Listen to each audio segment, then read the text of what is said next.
كلنا ما من مفر رغم التعلق بالحياة وبالبشر سنودع الدنيا وينسى أمرنا إلا الذي قد كان يوما ذا أثر يوما سنفنى كلنا.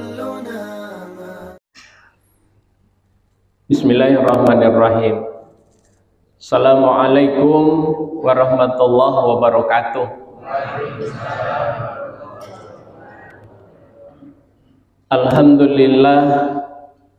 Alhamdulillahilladzi anzalas sakinata fi qulubil mu'minin liyazdadu imanan ma'a imanihim. Asyhadu an la ilaha illallah ilaha wahidah wa asyhadu anna Muhammadar Rasulullah la nabiyya ba'dah. Allahumma sholli ala sayyidina Muhammad wa ala ali sayyidina Muhammad. Qala Allah ta'ala fil ayatil karim, bismillahirrahmanirrahim, wal asri innal insana lafi husrin illal ladzina amanu wa amilus solihati wa tawassaw bil haqq wa tawassaw bis sabr. Shadaqallahul azim. Yang terhormat dan sama-sama kita muliakan Bapak Camat Kemiling, Bapak Andi Dharma Putra, MIP. Beliau sangat istiqomah, luar biasa. Makanya saya bilang yang kita muliakan dan kita takzimi, karena memang beliau luar biasa, sangat luar biasa ya. Jarang betul absen untuk turut serta safari subuh di setiap hari Sabtu ini. Kemudian yang kami hormati Bapak Ketua EKTM dengan seluruh jajaran kepengurusan yang sempat hadir. Kemudian yang kami hormati Bapak dan saudara-saudara para ketua takmir masjid atau juga pengurusnya, bil khusus tentu pengurus dan para pembina sesepuh dari Masjid Al-Hikmah Beringin Jaya. Karena kita punya 3 Al-Hikmah masalahnya. Pertama Al-Hikmah Sumberagung, yang kedua Al-Hikmah Beringin Raya, kemudian Al-Hikmah Beringin Jaya. Jadi memang kalau tidak disebutkan Al-Hikmah mana, memang kita agak bingung gitu nyarinya. Saking banyaknya masjid di Kemiling ini, terbanyak di Kota Bandar Lampung. Bapak dan ibu-ibu jamaah sholat subuh yang dimuliakan oleh Allah Subhanahu wa ta'ala, kita bersyukur pada subuh ini kita dihadirkan oleh Allah di Masjid Al-Hikmah ini. Pertama dalam rangka melaksanakan sholat subuh, yang kedua tentu dalam rangka melaksanakan silaturahmi. Karena silaturahmi ini adalah penguatan hati dan juga penguatan hubungan, terutama yang disampaikan Pak Camat tadi, kerukunan. Bapak dan saudara-saudara yang dimuliakan oleh Allah, satu saat baginda Rasul ini ditanya oleh para sahabat, Rasulullah, agama itu apa sih Rasulullah? Maka Rasulullah menyebutkan ad-dinun nasihah, agama itu nasihat, kata Rasulullah. Katanya pendek tapi sangat mengandung nilai filosofi yang luar biasa. Kalau kita dengar dengan kuping biasa, agama itu nasihat, menurut kita ringan betul itu artinya, tapi sesungguhnya memiliki makna yang luar biasa. Artinya yang namanya agama itu adalah satu peringatan, sebuah kritik bagi kita semua. Kritik untuk kebaikan, kritik yang penuh keikhlasan. Karena ingin yang namanya agama itu membenarkan hidup seseorang. Karenanya yang dimaksud dengan agama nasihat itu adalah ketika dikaitkan dengan akidah, ketika akidahnya tidak benar ya harus dimurnikan akidahnya. Kalau akidahnya kotor ya harus dibersihkan akidahnya. Kalau akhlaknya kurang benar maka harus ditatalah akhlaknya. Karena sesungguhnya akhlak dan adab itu menjadi luar biasa. Ada orang itu yang bangga dengan ilmunya, bangga dengan hartanya, tapi tak punya adab, tak punya akhlak. Akhirnya kan nilainya rendah. Kata orang pinter-pinter tapi nggak punya akhlak. Ya kaya-kaya tapi nggak punya adab sama sekali. Rendah nilainya. Tapi ada orang itu yang ilmunya biasa-biasa saja, tapi karena adab dan akhlaknya tinggi, ternyata dia sangat tinggi nilainya. Makanya agama itu adalah nasihat. Makanya kalau diambil dari bahasa, agama itu berasal dari bahasa Sanskerta, Pak. Berasal dari kata-kata a dan gama. A itu artinya tidak, gama itu artinya kacau. Maksudnya apa, Pak KUA? Maksudnya adalah orang yang sudah mengaku beragama, sudah ngomong bahwa saya ini beriman loh, saya ini Islam loh, saya inilah itulah, mengaku sudah beragama, maka bisa dipastikan bahwa dirinya akan senantiasa tertata, tidak akan kacau dirinya, tidak akan kacau rumah tangganya, tidak akan kacau di tengah keluarganya, dan tidak akan pernah berbuat kacau di tengah-tengah masyarakatnya. Nah, inilah ciri-ciri orang yang beragama itu sebenarnya. Jadi Bapak Ibu sekalian, kalau kita sendiri mengaku sudah beragama tapi masih belum jelas saja kita, ya nggak karu-karuan gitu loh, ya bertanya dulu, benar nggak kita sudah beragama apa belum.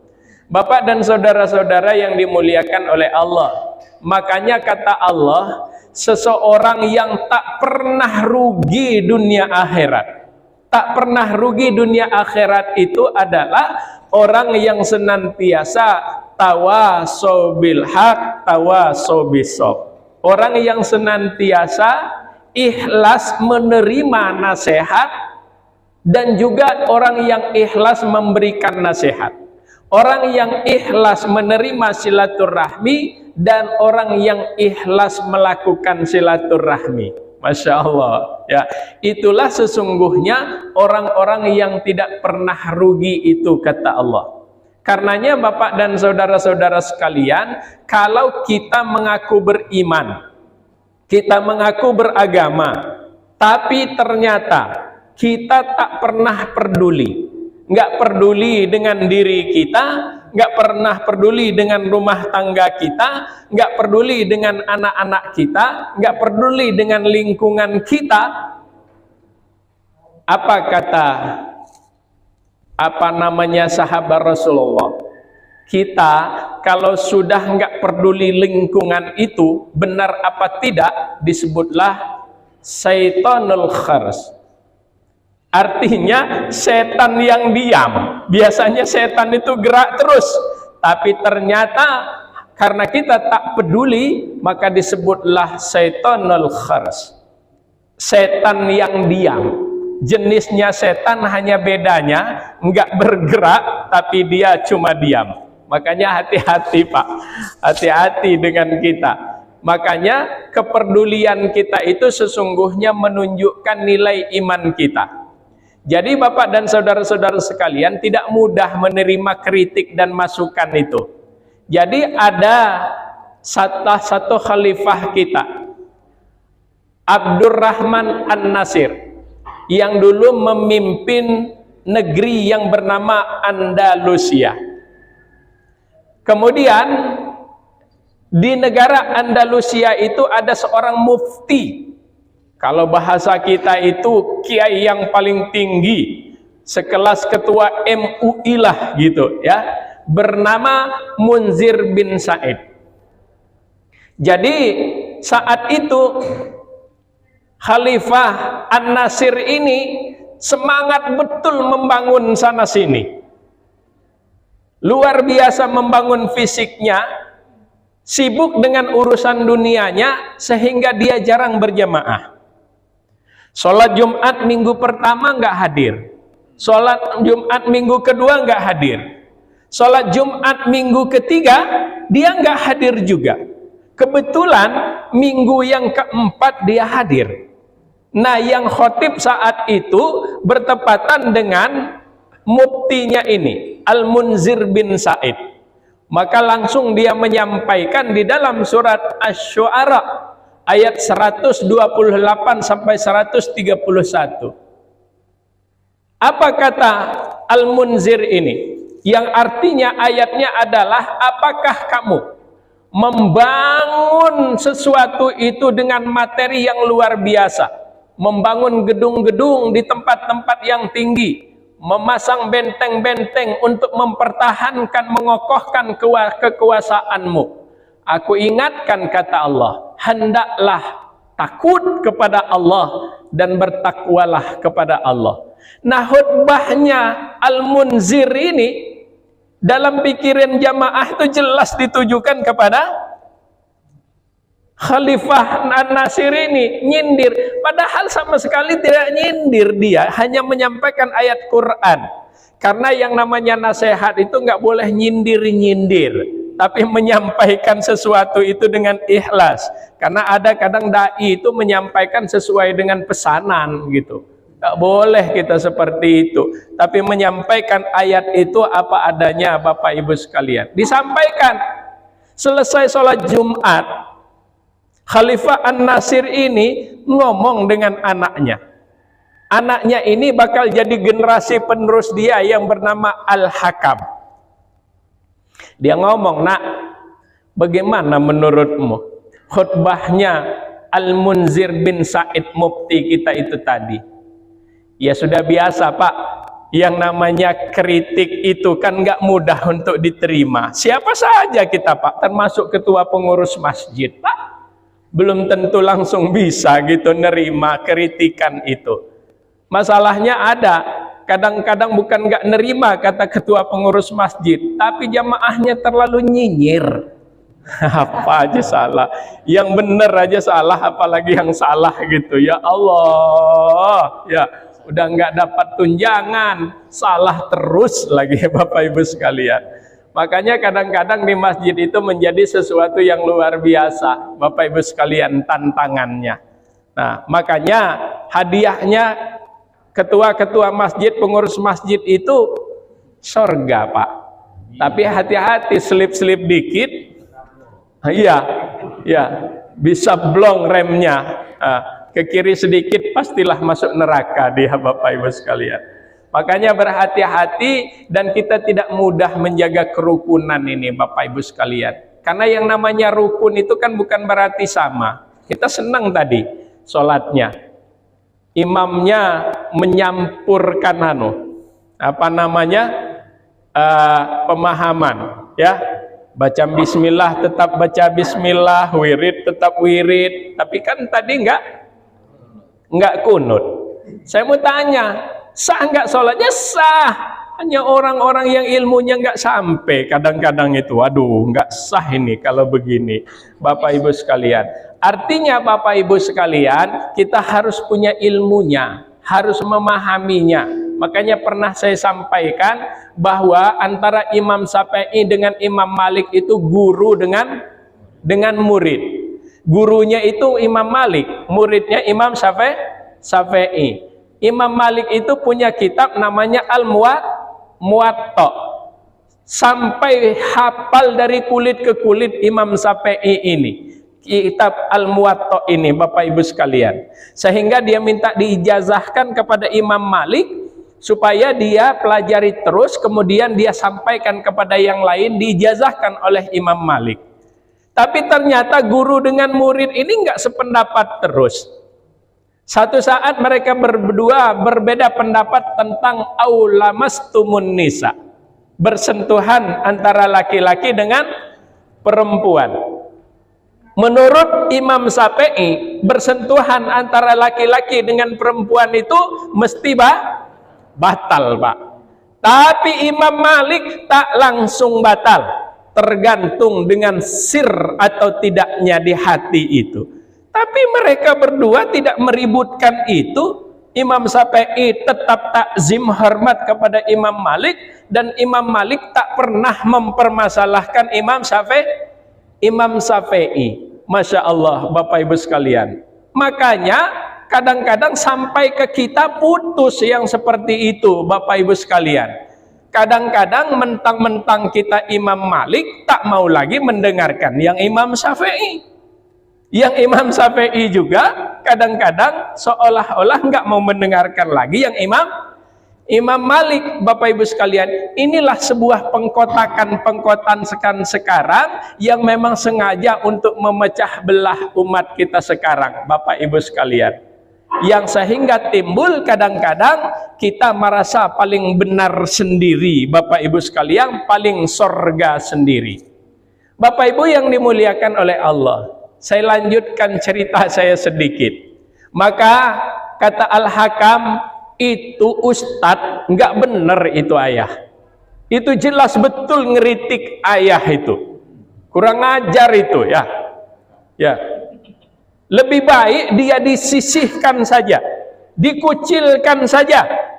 Lebih baik dirusak saja nama baiknya supaya turun derajatnya dari kemuftiannya. Segitu luar biasanya kurang terimanya Al-Hakam ini karena khutbah ini seolah-olah mengkritik bapaknya. Nah, itulah yang namanya kritik itu tak mudah untuk diterima. Walaupun benar kritikan itu, Pak. Makanya bisa nerima atau tidak tergantung dengan hati dan juga ketinggian ilmu dan adab kita. Tapi luar biasa jawaban dari Khalifah An-Nasir ini. Nah, kamu salah, nak. Mufti itu ngomong gitu, memang tugas dia, nak. Menyampaikan pesan-pesan Al-Quran dan hadis. Kita tugasnya membangun dan memperhatikan rakyat kita. Tugas dia memberikan nasihat dan mengingatkan kita. Karena walaupun saya pemimpin, tak selalu benar apa yang aku lakukan itu. Maka harus ada yang mengingatkan. Kata Khalifah An-Nasir ini. Kaget anaknya. Makanya tolong jangan diganggu-ganggu, nak. Biarkan kehormatan dan keulamaannya. Biarkan mimbarnya berdiri luar biasa untuk senantiasa mengingatkan kita, walaupun kadang-kadang kita tak terima, tak enak mendengarnya, tapi bukan salah ayat Al-Quran dan hadisnya, tapi karena kita yang sudah terbiasa salah. Itu kata Khalifah itu, ya. Makanya nanti engkau jadi pemimpin, tetap hormati dia, nak, karena ada porsinya masing-masing. Masya Allah, Bapak Ibu sekalian. Enggak lama kemudian, ternyata Andalusia itu ditimpa oleh kemarau, Pak. Kemarau yang berkepanjangan. Ternyata yang namanya kemarau itu bisa membunuh apapun. Tumbuh-tumbuhan, hewan, ternak, dan segala macam itu terbunuh. Sehingga bingunglah Khalifah itu mau diapakan ini. Walaupun sudah sekelas Khalifah kan nggak bisa buat hujan, Pak. Nggak bisa nurunkan hujan. Boy, saya ini presiden lebih tinggi, saya gubernur, saya wali kota, saya camat, saya lurah, saya ada segala macam. Kalau sudah berurusan dengan itu tak bisa. Kenapa? Karena itu adalah kegoifan. Yang bisa membuka kegoifan itu hanyalah Allah. Masya Allah, Bapak Ibu sekalian, disebutkan dalam surat Luqman ayat 92. Bapak dan saudara-saudara yang dimuliakan oleh Allah, maka Khalifah ini ngutuslah seseorang menemui mufti ini. Utusannya itu ngomong, "Mufti, Syekh, ada apa? Saya menyampaikan pesan dari Khalifah. Karena sekarang ini lagi kemarau, maka satu-satunya cara kan kita ngebuka kunci kegaifan Allah itu hanya dengan sholat istisqa. Tapi Khalifah tak mampu melaksanakannya karena dia sendiri nggak yakin dengan doanya. Karena selama ini dia sering jauh dari Allah dan jangan-jangan sering zolim juga kepada rakyatnya. Maka yang paling tepat adalah engkau." Ditanya sama mufti ini, terus gimana Khalifah itu sewaktu saya habis khotib Jumat itu? Ngomonglah utusannya ini, "Syekh, ini luar biasa. Semenjak dia mendengarkan khutbahmu itu, enggak pernah saya tinggal mendengarkan setiap malam. Ternyata Khalifah itu bangun sholat malam. merintih dengan doanya minta ampun. Ya Allah, ternyata dunia ini telah meneledorkan saya. Kekuasaan ini telah meneledorkan saya. Sehingga saya jauh dari agamamu, tak tahan dengan kritikan yang ada. Karena saya minta ampun ya Allah, jangan sampai rakyatku kena azabmu hanya karena kezoliman dan kesalahanku selama ini. Apa kata Mufti Syekh ini? Kalau gitu baik, kita laksanakan sholatnya, mudah-mudahan Allah menurunkan hujan. Allah subhanahu wa ta'ala ternyata memang titipkan keberkahan kepada para ulama. Dan setelah sholat itu ternyata luar biasa, Bapak Ibu sekalian. Turun hujan sehingga 700 tahun Andalusia itu berdiri dengan kokoh itu Pak Yai.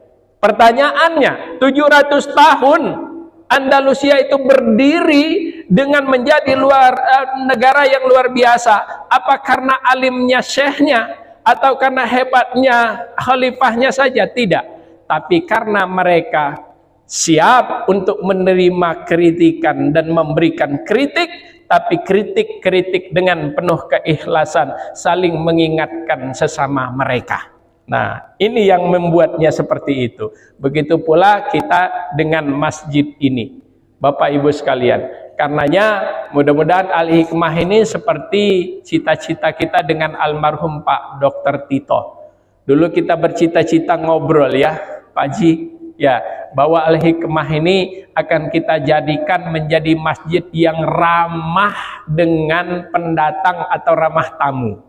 Makanya saya ingat betul bangunan ini. Bahkan saya ingat betul juga dia ngomong bahwa cucian mobil itu Pak Haji akan kita jadikan tempat parkir. Karena cita-cita saya, kata beliau, bahwa Masjid Al-Hikmah ini walaupun tidak sama tapi mirip-mirip dengan Jogokarian. Masya Allah. Itu yang saya ingat betul obrolan saya dengan beliau itu, Bapak Ibu sekalian. Karenanya Bapak Ibu sekalian, kenapa tidak? Jogokarian itu kalau hanya ngandalkan jamaah di sekitarnya nggak terlalu banyak Pak. Tapi justru jamaahnya itu datang dari mana-mana pakai mobil, pakai motor dan sebagainya itu. Kenapa sebabnya? Karena memang jamaah dan tamu itu dijadikan sebagai seseorang atau sesuatu yang sangat dimuliakan sama sekali. Dilayani oleh pengurus masjid.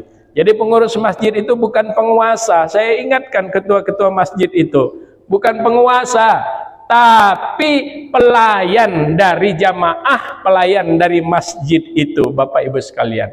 Terima kasih, mohon maaf. Allahumma fiq ila qawmit thoriq. Assalamualaikum warahmatullahi wabarakatuh.